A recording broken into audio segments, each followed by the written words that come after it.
समाज का जो बिगड़ा हुआ रूप होता था वह इस तरह की बकवादें किया करते थे। तो ज्ञानहीनता, मर्यादाहीनता, निर्लज्जता इतनी बढ़ गई समाज में, इसको भी अब सेट करना है।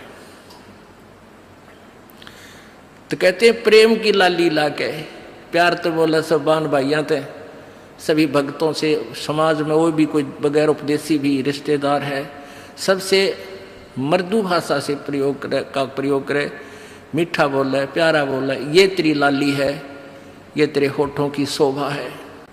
फिर कहते हैं जाप अजप्पा जप के अपना दहेज बना लिए। ओह, ये भक्ति की कमाई जो श्वास उश्वास से ये अजप्पा जाप कहलाता है। कहते इसका जाप करके तू अपना ये दहेज बना, यानी धन जोड़ ले जो आगे लेकर जाना है, दहेज जो अपने पति के घर लेके जाना है। पहले एक कुरीति थी कि जो लड़की घना धन लेकर आती थी दहेज का, उसका आदर पूरा परिवार करता था। ऐसे हमारे हम भ्रमित थे, अज्ञानता थी। तो उसी दृष्टिकोण से ये कहा गया है कि जैसे अच्छा ज्यादा दहेज लाने वाली बहु पुत्र वधू अपने ससुराल में आदर सत्कार पाती है, ऐसे ही तू डट के भजन कर, घना दहेज बना ले सत्य अजप्पा जाप का। अजप्पा जाप जप के अपना दहेज बना लिए, अनहद बाजा बाजन लागे फिर खुशी बना लिए। ओह, जैसे लड़की का पता लग गया कि आज ब्याह है, लड़की की का आज विवाह है। अब कई बच्चे बकाया करें, न्यों कहेंगे ए तेरी बारात आ गई, और फिर न्यों कहें कोई ना आई क्यों ना जीवरी है, यानी उसने खजाया करते हैं। तो फिर वो लड़की सोच लेती है बांधन दे दे, भौंके जाएंगे। तो कहते हैं जब वो बाजा बाजन लाग जा तब सोच लिए बात लवा लाग ली कि आ गई बारात। तो कहते हैं आप भक्ति जब करोगे तो आपको ऑटोमेटिकली आपके ये ऊपर के, यहाँ से ऊपर के हिस्से में बहुत सी आवाजें, कई प्रकार की आवाजें आने लग जाएंगी। इसमें जो हमें आवाज सुनती हैं ये प्राथमिक भक्ति की लक्षण है, अंतिम नहीं है। हाँ, ये भी सुननी चाहिए, सुनेंगी, आपको अवश्य सुनेंगी, ना चाहते हुए भी सुनेंगी। और कभी सुनना चाहो तो कभी 2, 4, 10 मिनट, कभी कभी डेली नहीं, कभी ऐसे कान बंद करके एकांत स्थान पर सुन लेना, आपको सारा साजबाज अंदर बाजता दिखेगा, जिसकी भक्ति इस लक्षण हो गए। कुछ एक को वैसे भी सुनती है जिनके पूर्व जन्म की भक्तियां होती हैं और फिर धीरे धीरे उनकी बंद हो जाती हैं, आगे कुछ नहीं सुनती, चाहे वो किसी का नाम जाप ले रखा है। तो वो तो ऐसा सुनना, ये देखना तो ऐसा है जैसे आपने बैंक में कमाई करी की और बैंक में पैसे जमा करा दिए, और उस बैंक की कॉपी ने कभी देखना चाहो तो खोल के देख लो। और ये दूसरे जो पंथ बताए हैं, ये साधना, इनकी नाम गलत हैं और कहते हैं ध्यान लगाओ, मेडिटेशन करो, कान बंद करके, आंख बंद करके, अंदर आवाज सुनो, शब्द सुनो। ये कोई फायदा नहीं। अब जैसे धंधा करता नहीं और बैंक में जब पूर्व जन्म की पहले की जो डिपॉजिट है 20-30 हजार, उसने रोज देखे जाने, कहाँ 20,000 है, और 20,000 में काम तो ना चले, फिर वो निकलवाने भी उसी में तो पड़ेंगे, वो एक दिन जीरो हो जाएंगे। वो तो जैसे आपको ये आभास होंगे किसी भी वस्तु का, जैसे हम हमारी आंखों, आपकी जो भक्ति करते हैं उनकी आंखों के सामने बहुत सी चीजें ऐसे चलती दिखाई देंगी। कभी तो ऐसा आभास होगा जैसे कोई मक्खी आ गई, कोई मच्छर जा रहा है, या कोई ऐसी कोई लाइन सी दिखाई देती है। तो ये आपकी भक्ति की कमाई है, प्रतिफल आपको दिख रहा है। और कई एकादा क्या करे हमारे भक्त, एक बहन भगत भाई आया ने बोला जी मैंने तो आंख दिखा ली, मेरी तो आंखों में डिफेक्ट हो गया। वहाँ क्या हो गया कि आगे बेरानी काला काला दिखे जाए, नो देखूँ जब भी दिखा, मन तक कई बार डर भी लग जाता है। और डॉक्टर का इसका ऑपरेशन करेंगे, रमा भले आदमी क्यों आंख पड़वावे, ये तेरी भक्ति की कमाई दिखाई दे रही है, तेरी जो बैंक में जमा कराए हैं वो कॉपी में दिखे तेरे को। ये तो भगवान आत्मा ने दिखेंगे बेटा, जिनकी कमाई शुरुआत हो चुकी है। जेता अंजन आंजी ये चश्मों में दिखंत ने बोला सचमुच में, कहा सचमुच, फिर खुश हो गया, तेरा गजब भैया।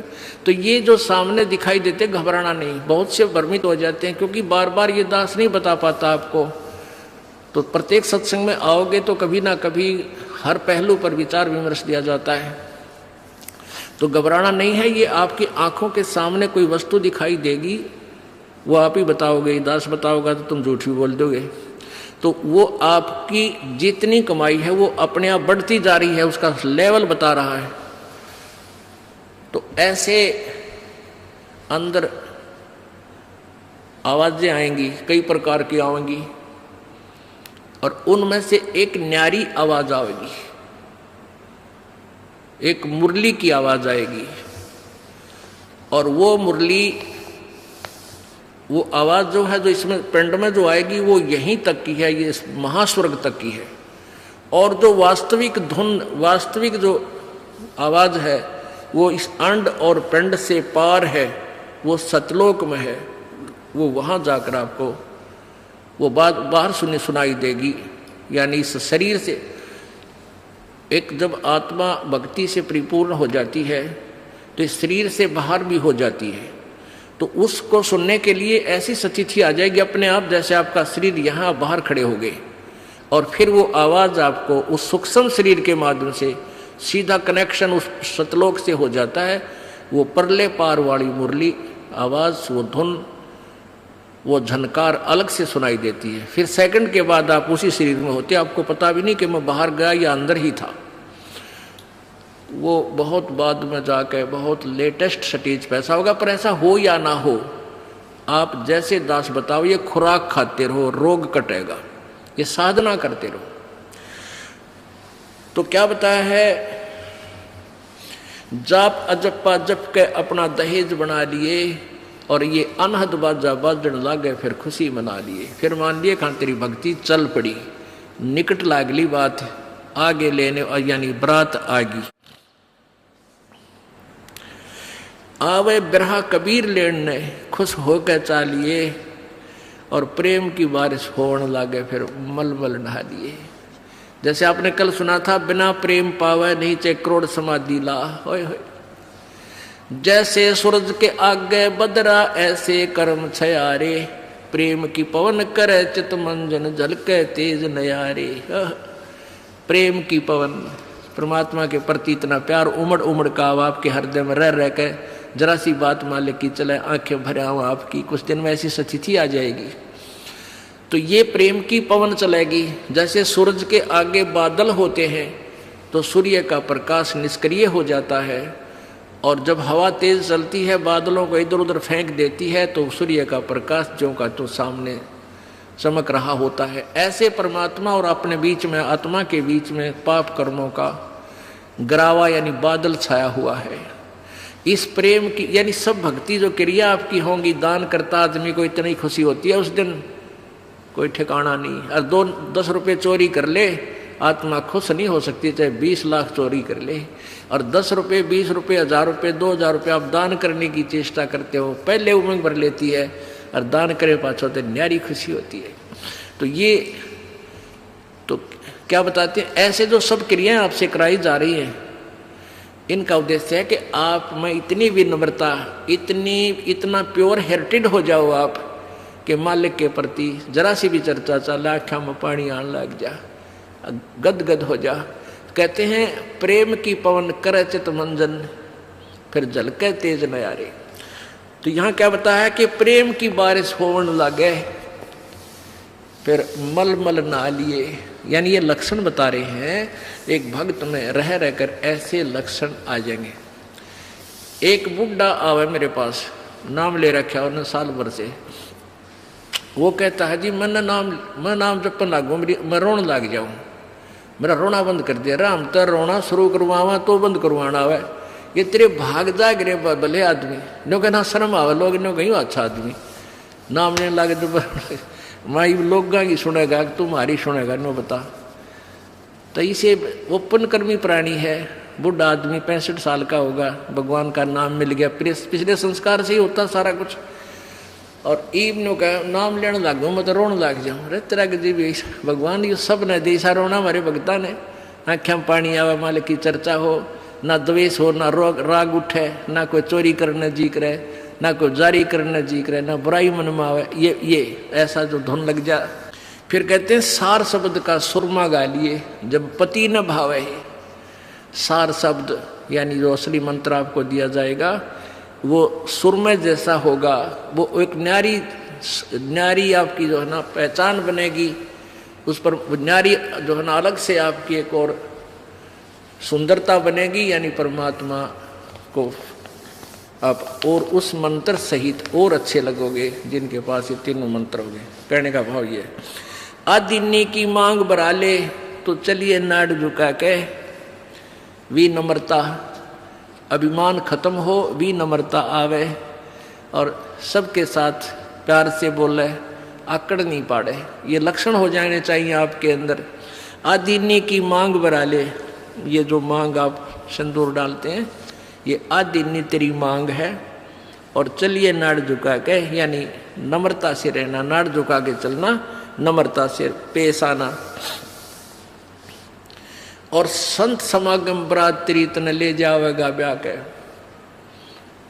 अब ये सत्संग रूपी बारात है, आत्मा को यहीं से श्रृंगारा जाता है, यहीं से इसको तैयार किया जाता है, ज्ञान सुनाया जाता है, तो ये परमात्मा सत्संग आने वाली आत्मा ही परमात्मा के पास जाएगी, यानी ये बरात वाले ही बरात ही समझो उस मालिक की है।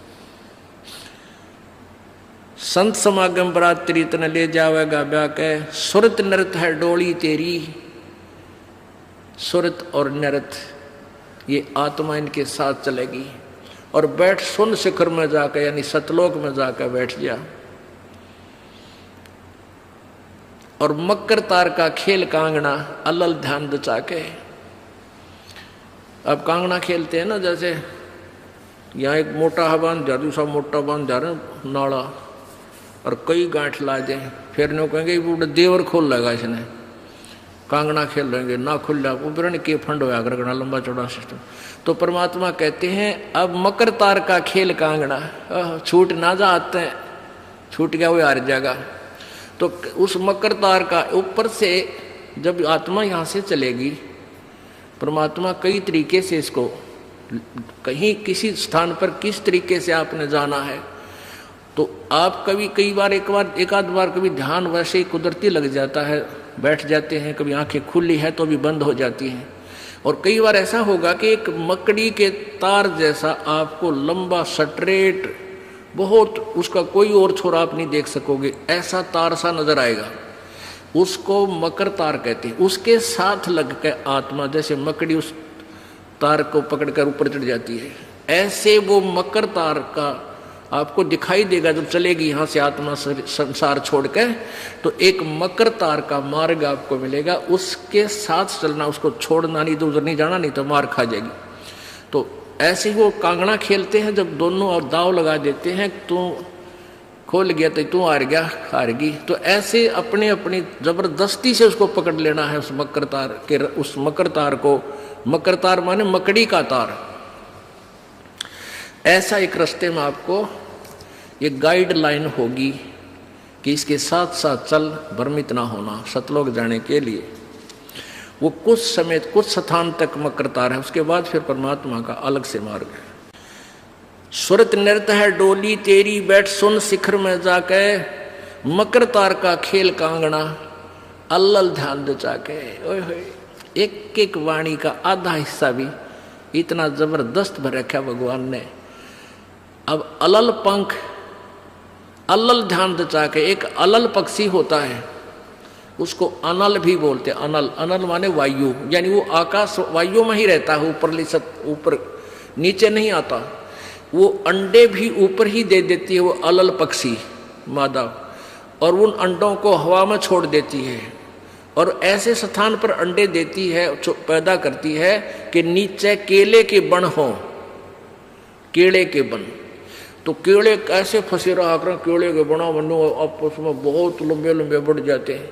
तो वहाँ आकाश से वो अलल पक्षी बहुत लंबा चौड़ा होता है, वो कम से कम भी सैकड़ों फुट लंबा और 50 फुट की चौड़ाई होती है। इतने बड़े बड़े पर होते हैं उसके, बहुत जबरदस्त लोहे के तौ की तरह, और पंजे होते हैं जैसे नो चमटिया की तरह, खुर जैसे बहुत जबरदस्त नाकुल्ले, बहुत मजबूत।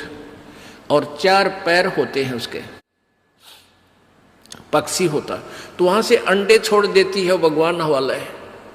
अंडे नीचे आते हैं हवा की घर्षण से, वो परवरिश को यानी वो पक जाते हैं। और केले के अच्छे भारा भारा अंडे होते हैं, वो 2-2 दड़ी के, और ऊपर तो 1-1 दड़ी के, 5-5 किलो के, और ऊपर तो आते ही वो केलों के पत्तों पर आकर गिरते हैं। उन केलों को तोड़ते हुए सपीटते नीचे आते हैं। तो केलों पर गिरने से, उन केले पर गिरने से, उन पेड़ों पर, तो उसकी स्पीड कम हो जाती है और तो केले को तोड़ता हुआ वो आसानी से आकर नीचे पड़ता है और पड़ के फूट जाता है, उसमें से बच्चा निकल जाता है। वो बच्चा वहां फिर उस वन में घूमता है, फिरता है, चारा चरता है, और फिर कुछ दिनों में वो उड़ने लग जाता है, यानी परिपक्व हो जाता है, वो प्रफुल्लित हो जाता है, और वो उड़ उड़ कर देखता है, काफी दूर तक उड़ता है, फिर वापस आ जाता है, 1-2 साल तक वही रहता उस वन में। उन पक्षियों के साथ भी घूमता, अपने मित्रों के साथ जो दूसरे पक्षी होते हैं, अन्य जीव जंतुओं के साथ भी घूमता है, लेकिन उनमें उसकी मित्रता नहीं रहती है, क्योंकि उसको पता होता है कि मेरे माता पिता ऊपर हैं, यहाँ नहीं है। पुण्यात्मा, ये बहुत ही उत्तम ज्ञान है और छुपा हुआ ज्ञान था, ये तत्व ज्ञान है।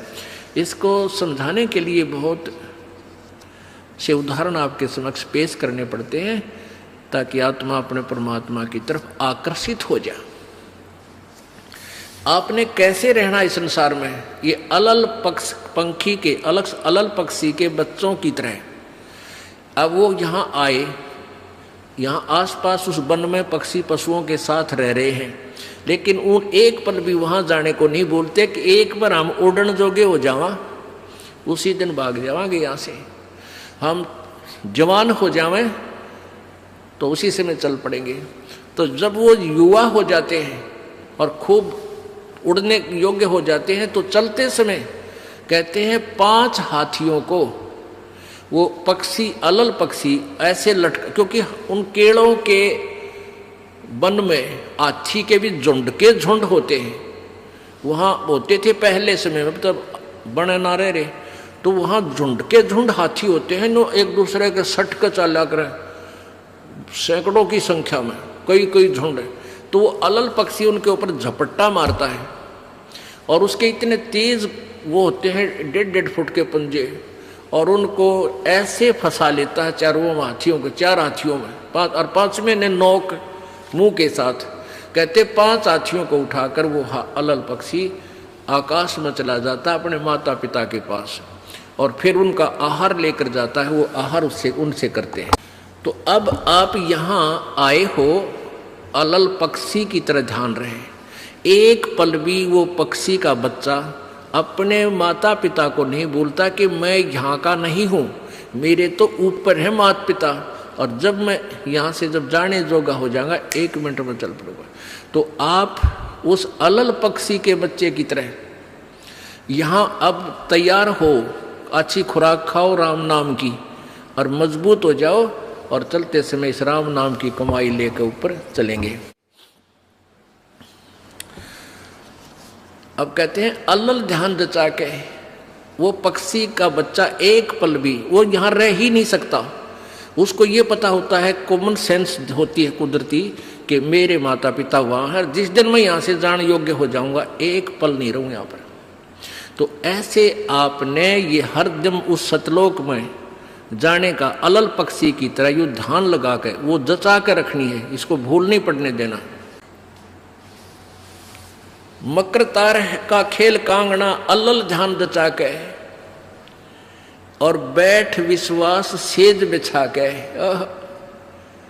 जो शब्द छैल आवे है। पुण्यात्मा कहे कबीर सुनो भी साधो, मैं तो हूं विश्वास में। जो क्रिया जो साधना आपको बताई जाती है, वो साधना वो है जो सब सदग्रंथों में प्रमाणित है, और वो है जिन महापुरुषों ने परमात्मा पाया उन्होंने भी यही क्रियाएं की। तो आप एक विश्वास रूपी सेज पे, जैसे दुल्हन होती है अपने पति के इंतजार में वो बैठ जाती है। तो ऐसे ही कहते तू अपना विश्वास रूपी सेज बिछा के इंतजार कर उस परम पिता के आने की। विश्वास तेरी सेज है, यानी तेरा विश्वास है तो मालिक आवेगा, और विश्वास नहीं है तू ही वहां से चला गया कि तो फिर पति कहाँ मिलेगा। कहने का भाव ये है कि डगमग नहीं होना है, अपना विश्वास दृढ़ रखना जो बताया।